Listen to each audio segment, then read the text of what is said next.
Oh, that might help. Can you hear me now? I think it's thanks. Thanks, AJ the Gamer 2020. I think you can hear me now. I really appreciate that. Thanks for the feedback. I had muted myself on this. I'm using the StreamYard platform, and I never even noticed. Anyways, thanks. I appreciate that. So let's go back to the beginning. I was saying how I'm in the process of, moving. I'm not officially moved just yet. I am on November 4th. Oh, I'm so sorry to hear about that. What happened? Did she pass from age, or was she sick? Was your mom sick, AJ? Was she sick? Sorry to hear about that. I know it's really, really difficult when a loved one passes. It's challenging. It's a difficult process. It takes a while to allow ourselves to go through the. No, she was hiding. Yeah. Sorry to hear about that, AJ. So I wanted to talk about the challenges of meeting new friends when you're a bit older. And I was saying that, I'll be going to Mexico for 5 months. And I have one friend there, but we're not going to be hanging around, all that much. So I'm going to have to step out of my comfort zone. And believe it or not, I do mean that, stepping out of my comfort zone, because I'm a homebody. It's easier for me to stay at home and occupy myself around the house than it is to get out there and meet new people. Now, in the past, oh, thanks. Thank you. I really appreciate that.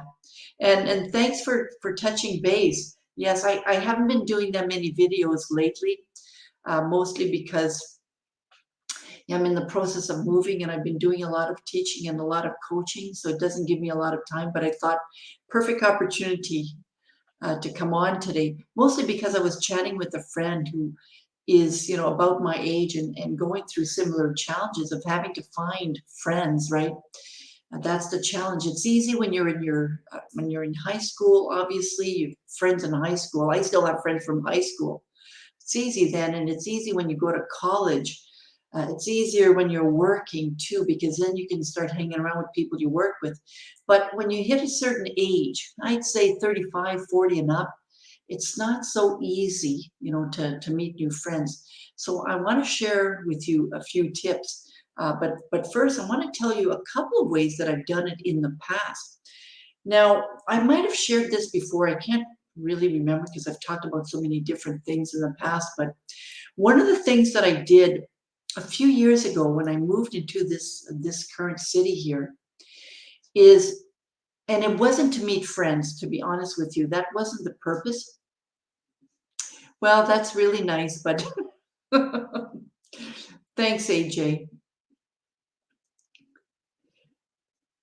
Well, yeah, anyways, I'm not so sure about that, but thanks for mentioning that. I really appreciate it.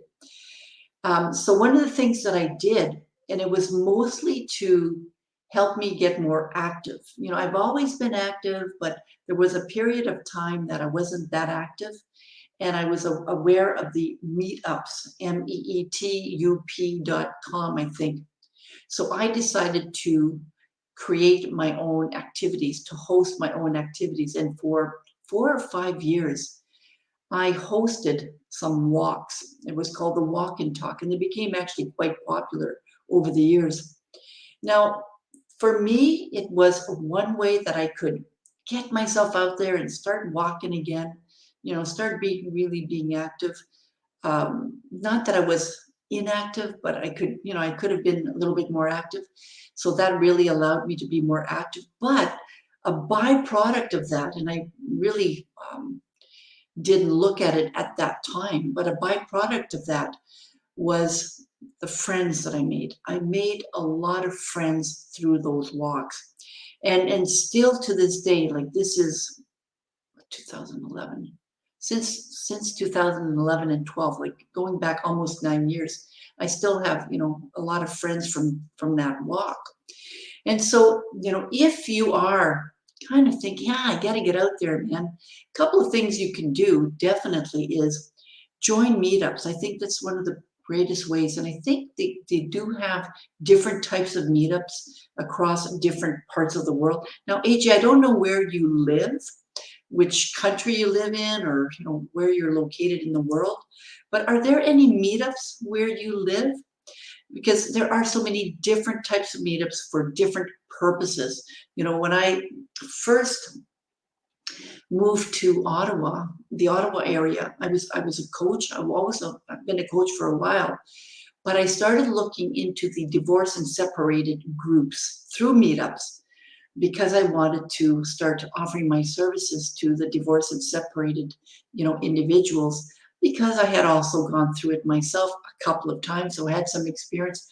Plus, being a coach, I was, able to help a lot of people that were going through it. So I decided to join a couple of those meetups. And then I not only did I provide activities like the walking group, but I created my own meetup for single people over 40s, or I think it was for 40s, people who are over 40.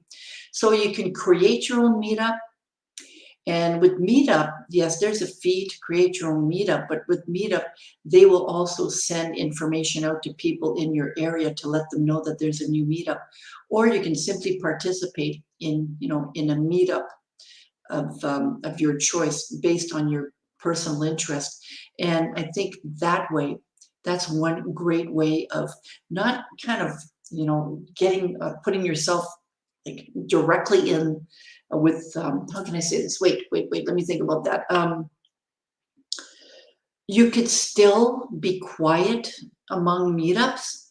You're not right front face and center like I was, because I was the leader of these groups. You can be a participant and be quiet if you want, or mingle if you want. It's really up to you. So it's a great way to ease yourself into making new friends. I found it easy to be a leader because it's part of my, I don't want to say it's part of my personality style, but let's just say that I developed that skill over the years, because I would say I'm an introvert, extrovert kind of thing. I'm really on the fence. But as a teacher, because I'm also a teacher, I've developed the skill of being in front of people. So I was able to use that skill to facilitate these kind of groups, which made it easier for me to meet people, but also it put less pressure on me in the sense to how can I say, to put less pressure on me to really do kind of different kind of things. Anyway, so that's one thing. Check into the meetups. The other thing that I'm going to suggest is be a regular. Be a regular somewhere, right? In the walks, there were regulars. I had the same walkers every Sunday, every Tuesday, every Thursday. And eventually those walkers made friends with other walkers. And, I am still thanked to this day for having created that walk, because some of those adults who were in their 50s, even 30s and 40s and 50s, made friends. So be a regular. Be a regular. Like, I'll give you another example. I love going to coffee shops. And there is a coffee shop that I really like to go to. So I'm a regular there.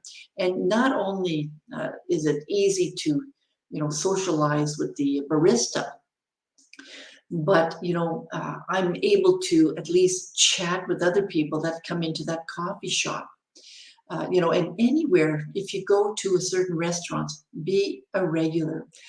Again, that same theme, right? You want to start discovering those places, those little quaint little places in your neighborhood that you can just admire and love, and start going there more often. So being a regular. Hi, not sure if that's still AJ, but welcome, and thanks for viewing my video. So that's another tip, right? Be a regular. Another tip that I could share with you is start disclosing a bit of information about yourself. Talk about yourself. You know, it's difficult sometimes to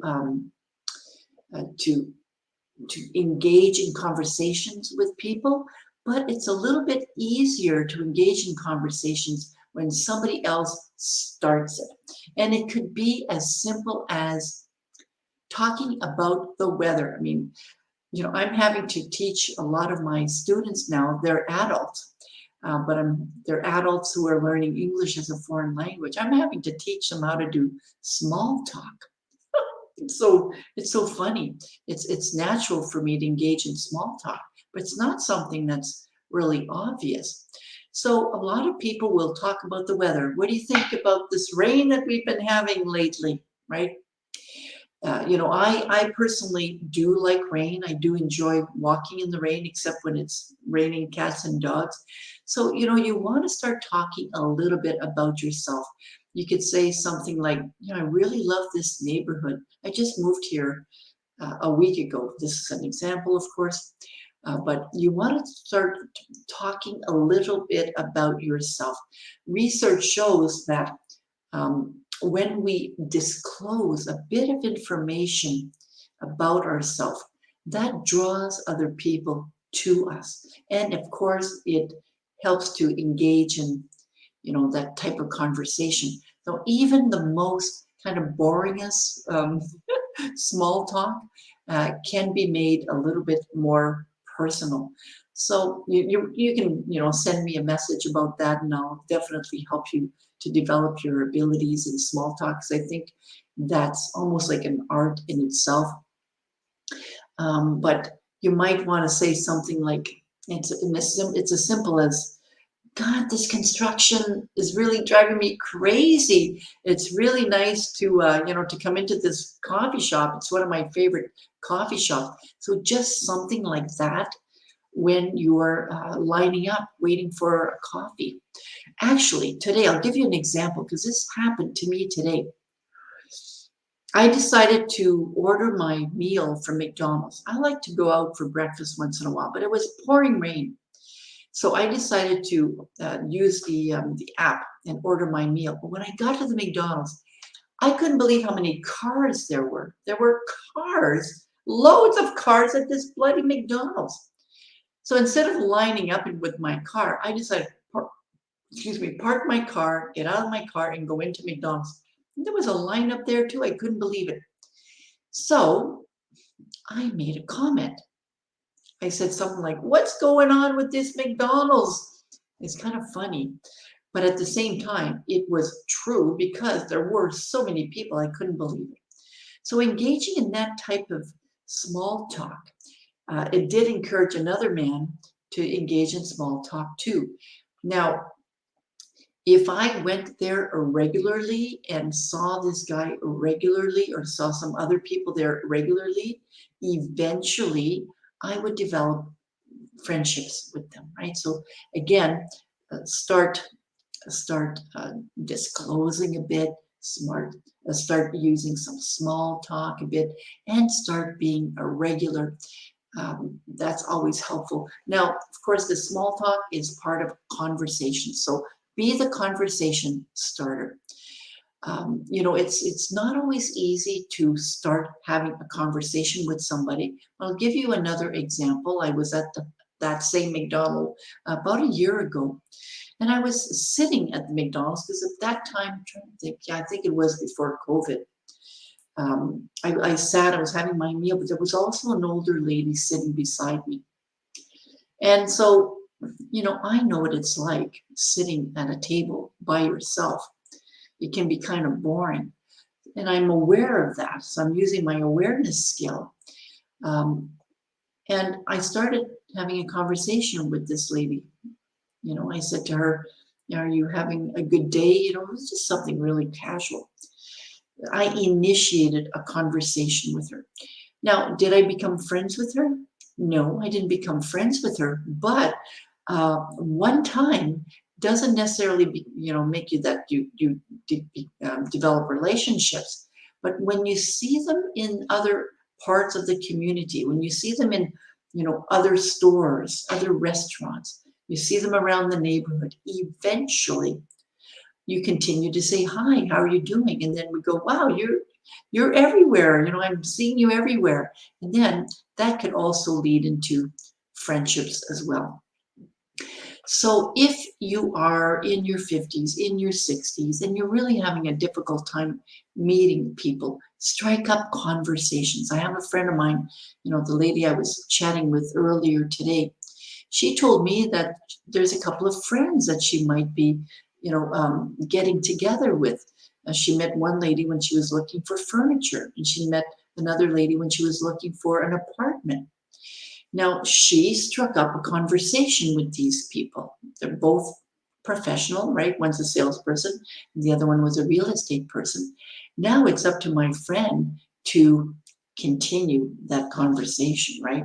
So relationships are a two-way street. So you might have initiated a conversation, but if someone said, hey, let's get together for coffee, you don't just want to keep the phone number or keep the email. You want to at least maintain that type of friendship and invite them out for coffee again, or invite them out for a walk, because eventually you start to know that they have things in common with you.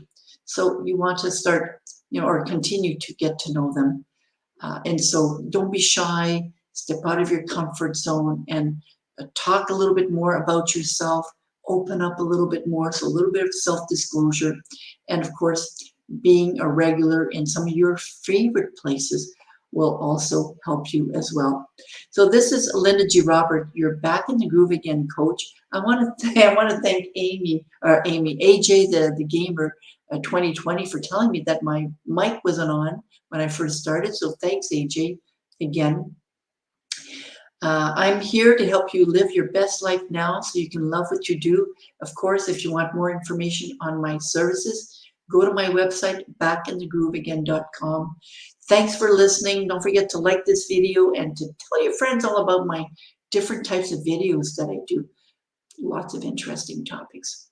Bye. Take care, everybody. Have a great Saturday. Bye-bye now.